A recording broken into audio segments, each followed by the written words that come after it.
Authors Press. Hello, everyone. My name is Gab Megan, and I'm from Authors Press. Today is April 18th, 2024. Welcome to another fantastic virtual interview where I am gathered here today with Heidi Ugarte, the author of Woe Who Dwells There. Hi, Heidi. Can you tell us about yourself? Yes, I have graduated from Kairos School of Ministry. I have been in education for 25 years. I've also conducted adult Bible studies, women's Bible studies, and I am a biblical counselor. That sounds so interesting. What inspired you to write Woe Who Dwells There and explore the theme of dreams and their interpretation? I had a dream. I had a very strange dream. I woke up one morning and I realized it was a very strange dream. So I wrote it down immediately. And then I asked God to give me the interpretation of the dream, which He did. And then I was like, okay, what am I supposed to do with this? And I felt that God was telling me to write a book and share it with the world. That's very beautiful. Can you share with us a bit about the process of translating your strange dream into a gospel message of salvation? Well, as I said, I do have a biblical background. So I was able to take the events in the dream, detail by detail, and talk about them, and then how each of them has a spiritual significance in our lives. Wonderful. How do you believe your book will resonate with readers who may be searching for spiritual meaning and understanding? I believe the way I wrote the book is in a easy to understand format. So I can take an everyday event and it has been translated with a spiritual meaning so anyone can understand it. So I'm going to give you an example. In the book, there is a table that has been abandoned. On the table, there's crayons and books and shiny gems and cute little things for drawing and creating, like a kid's table. But the representation of that is that the table has been abandoned. Children, when they draw, when they create, they are fantasizing about their lives, about their whatever their dreams are. They have bright, cheery futures. They put shiny gems on them.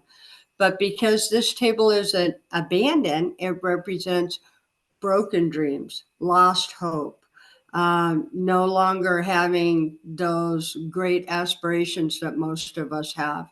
It's a lost desperation. So it represents broken dreams. That's a great symbolism. In what ways do you hope your book will impact readers' perspectives on faith and the power of God's communication? Well, God can communicate with us in a lot of different ways. His ways are not our ways, his ways are mysterious. He does communicate with us through dreams and other ways as well. And I believe it's important to know that things that are happening in our lives are significant. It's not just regular daily things, there's a spiritual significance in whatever's happening in our lives. Amazing. Your book has been praised for its precise and engaging language. Can you discuss your approach to crafting the narrative and conveying your spiritual revelations effectively?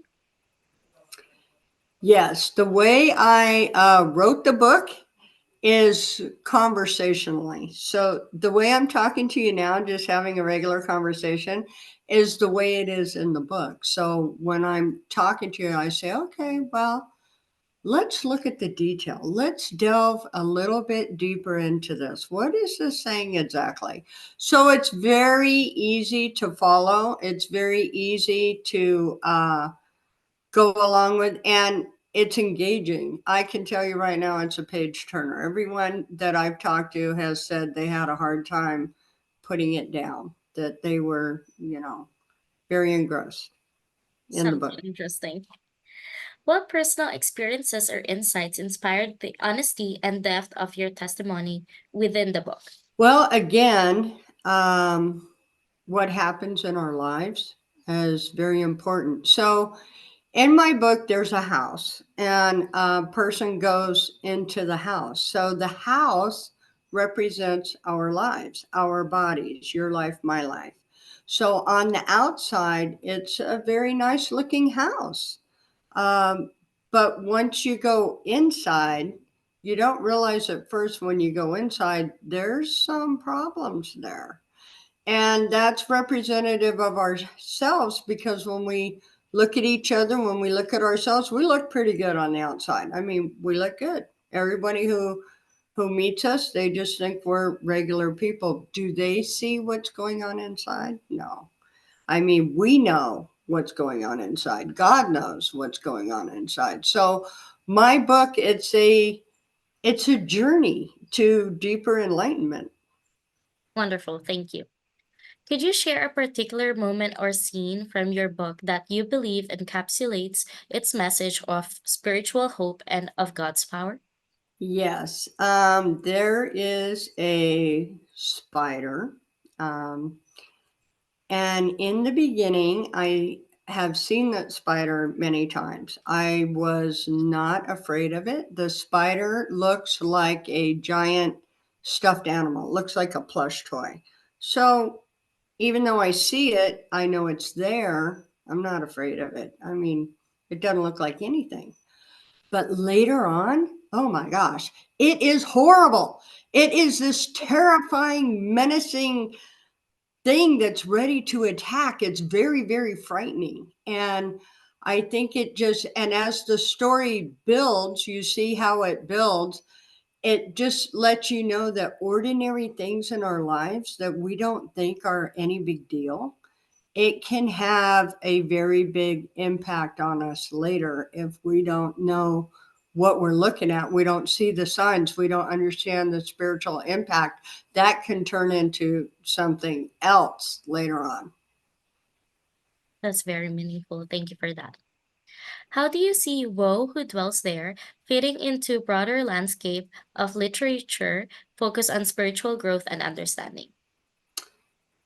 I believe that once people read this book and realize how um, detailed it is and how much spiritual significance is attached to each detail. I believe each and every person, once they've read it, will grow. I believe their eyes will be opened. I believe they will have a new, fresh perspective that they may or may not have had before. And I would hope that it would cause them to delve a little deeper. Wonderful. Thank you. What do you hope readers will take away from your book after reading it? Awe, wonder, and that they would feel that they have gone on a journey and they have been transformed for the Beautiful. better. Beautiful. Thank you. Lastly, what advice would you offer to aspiring authors who aim to convey profound spiritual truths through their writing, as you have done in your book? Well, to any aspiring author, I would say whatever it is that's on their mind that they wish to convey, that they should pay attention to that. When they have an idea, write it down. Or if they, use their phone to record a message to themselves, write it down and keep adding to it until they have exactly what it is that they wish to share. Thank you for the beautiful advice. Where can we purchase your book? My book can be purchased at Creative Books, the bookstore, Amazon online, and Barnes and Noble. Thank you.